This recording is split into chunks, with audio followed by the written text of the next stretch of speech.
menerapkan tentang pemerkosaan. Karena kenapa? Pasal 285 tahu api adalah pasal yang harus diterapkan 12 tahun tuntutan penjara. Allahu Akbar. Kecuali diturunkan sendiri baru masuk perzinahan. Makanya kalau dia ngerti hukum harus belajar dulu hukum yang benar diterapkan hukum apa. Betul. Kalau tidak bisa hukum rimba saja dipakai. Betul. Penganiayaan. Oke, kita mau orang sado juga nggak? Sado, bagaimana bercerita? Biasanya ada, pengadilannya ada.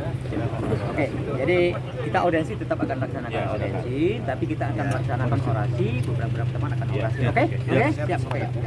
Kapan nanti Bagaimana? Oke. Iya. Oke, kawan-kawan tetap sportif dan kita tetap melaksanakan orasi sesuai dengan. Betul. Betul. Betul. Kenapa hal ini kami sampaikan? Kami sangat khawatir.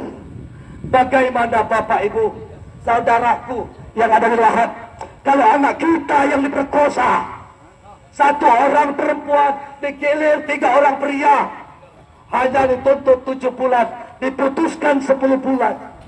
Alangkah malu. Asiku Udin ini kalau tidak ada tindak tegas dari yang kami sebut, tidak berkemungkinan akan marak terjadi pemerkosaan. Kenapa? Mereka tidak takut karena hukumannya ringan. Kami berharap kami para aktivis LSM melihat bersatu. Kami semua adalah saudara aparat penegak hukum negeri ini. Mari kita buka mata kita, pasang telinga kita, gunakan hati nurani kita, supaya masyarakat tidak krisis kepercayaan kepada aparat penegak hukum di negeri ini. Harapan kami tidak banyak. Tetap jaga kehormatan institusi penegak hukum di negeri ini dengan membuat hukum yang seadil-adilnya. Betul. Betul. Betul. Akan menyuarakan dengan kesakitan, kesedihan orang Kabupaten Lahat. Kapan nanti Mari kami minta dengan aparat pengaman. ke dalam perwakilan? Kami mohon Monggo. tentang mata pasal. Sekarang kita kembali kepada ini. Ini adalah pembelajaran kita. Kejadian ini adalah ilmu untuk kita, belajar untuk kita. Bagaimana supaya kita pintar? Kita harus belajar.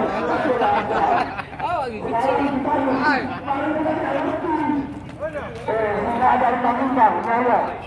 Nah sekarang nggak ada. Betul-betul salah.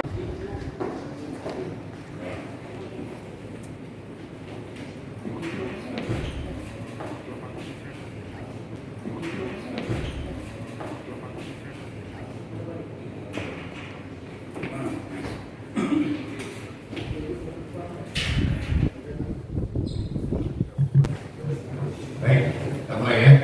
Jadi selamat siang, salam sejahtera untuk kita semua ya. Yang saya hormati Wakil Ketua Pengadilan Lahat, Ibu R.A. Asri Tingrum Kusmawardani SMA.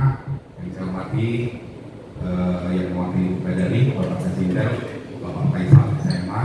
Yang juga saya hormati Bapak Kapakos, Bapak Aan Sumardi. Dan juga yang saya hormati, saya cintai, saya banggakan seluruh peserta aksi damai yang mungkin tidak dapat saya sebutkan satu persatu. Saya hormati, saya cintai, saya sayangi, dan seluruh yang hadir pada saat hari ini. Jadi bapak-bapak sekalian, saya di sini bersama Ibu Wakil, bersama perwakilan dari Jadi menyampaikan berkaitan dengan perkara anak nomor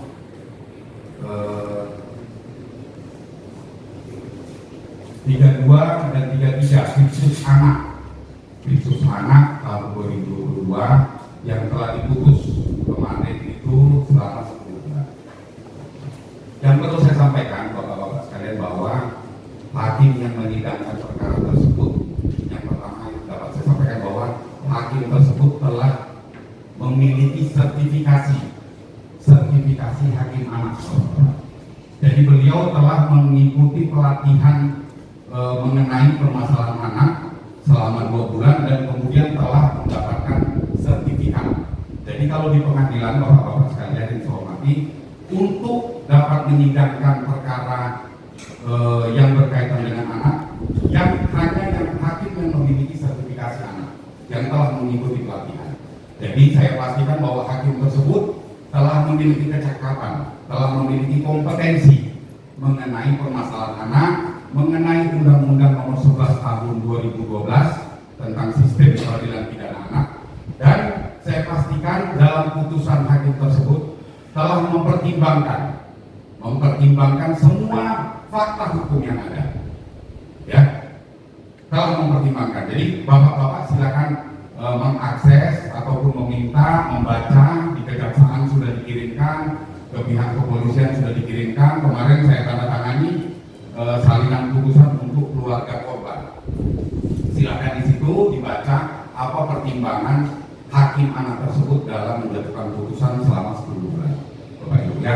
Jadi semua sudah dipertimbangkan, baik keterangan anak korban, baik keterangan anak pelaku, baik barang bukti yang dihadirkan untuk umum, begitu pula barang bukti yang dihadirkan oleh pengacara anak pelaku, yaitu berupa video, foto, dan chattingan, screenshot chattingan, ya. Jadi semua sudah ada di putusan tersebut.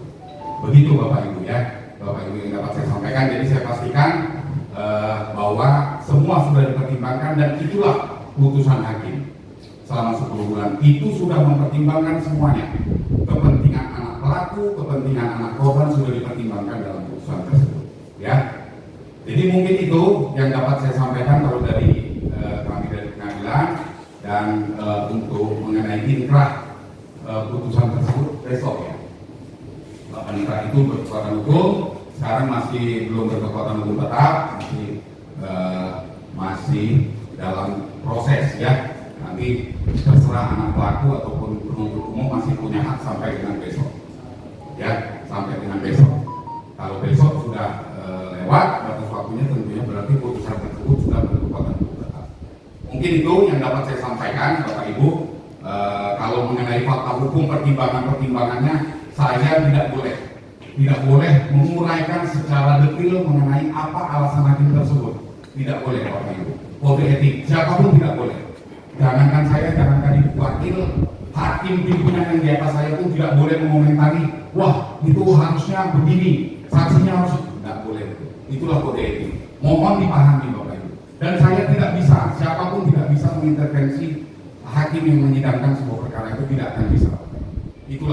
Seperti itulah aturan main persidangan di negara kita. Jadi tolong dipahami, dihargai putusan dari pengadilan, dan seperti saya sampaikan tadi bahwa semua putusan tersebut telah mengakomodir kepentingan anak pelaku, kepentingan anak saksi kalau ada, kepentingan anak korban, barang bukti yang dihadirkan penuntut umum, barang bukti yang dihadirkan pengacara pelaku, semua sudah dipertimbangkan. Hasil lima semua sudah ada di putusan tersebut.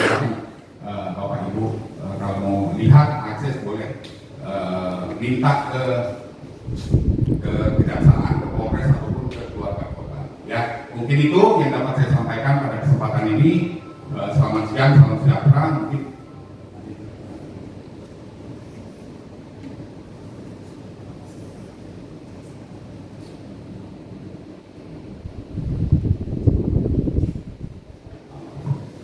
ya sedikit tambahan dari Ibu Wakil bahwa mengenai upaya hukum itu juga bukan kewenangan dari ketua pengadilan ataupun dari hakim. Itu mutlak undang-undang mengatur yang punya hak adalah penuntut umum dan anak pelaku, ya, ataupun terdakwa karena ini perkaranya anak-anak, tidak boleh menyebutnya terdakwa bapak Ibu, harus anak pelaku. Itu dia aturannya, ya, sudah jelas di undang-undang SPPA Undang-Undang 11 tahun 2012, aturan-aturan main dalam perkara yang pelakunya adalah anak-anak di bawah 18 tahun dan korbannya di bawah 18 tahun itu sudah ada semua aturan mainnya Bapak Ibu. Tidak bisa sembarangan, jelas aturan mainnya. Ya, mungkin itu yang dapat saya sampaikan kalau kami dari saya dan